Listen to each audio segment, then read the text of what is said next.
মা, আমি চুরি করিনি, চিপস চুরি করিনি মা। চোর অপবাদ দিয়েছে যারা, তারা মিথ্যা বলেছে মা। মা, আমি চুরি করিনি, চিপস চুরি করিনি মা। রাস্তা থেকে চিপসের প্যাকেট কুড়িয়ে নিয়েছে শিশু, ন্যায্য দামটাও মিটিয়ে দিয়েছে, বাকি ছিল না কিছু। তারপরেও রাস্তার মাঝে ধরতে হয়েছে কান। বাচ্চা বলে কি কৃষ্ণেন্দুর ছিল না মান সম্মান?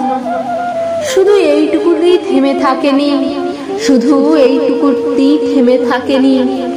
রাস্তার মধ্যে মার খেতে হয়েছে তাকে, মার কাছেও খেলো বকা। বলতো এ দুঃখ বলবে কাকে? তাই তো শেষে চিরকুটে লিখে মৃত্যুকে টানলো কাছে। তোমরাই বলো, এই শিশুটির সত্যিই কি কোনো অপরাধ আছে? সত্যিকারের চোর যারা, তারা কি শাস্তি পায়? সত্যিকারের চোর যারা, তারা কি শাস্তি পায়?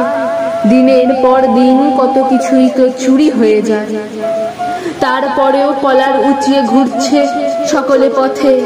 তারপরেও কলার উঁচিয়ে ঘুরছে সকলের পথে। কই তাদের তো কোনো বিচার হয়নি। কিন্তু কি হলো এই বাচ্চার বেলাতে? চোর বদনাম সইতে না পেরে পৃথিবী ছাড়লো ছেলে। চিপসগুলো বোধহয় গোপনে কাঁদছে সত্যি কথাটা জেনে। চিপসগুলো বোধহয় গোপনে কাঁদছে সত্যি কথাটা জেনে। চোর বদনাম সইতে না পেরে পৃথিবী ছাড়লো ছেলে। চিপসগুলো বোধহয় গোপনে কাঁদছে সত্যি কথাটা জেনে। চিপসগুলো বোধহয় গোপনে কাঁদছে সত্যি কথাটা জেনে।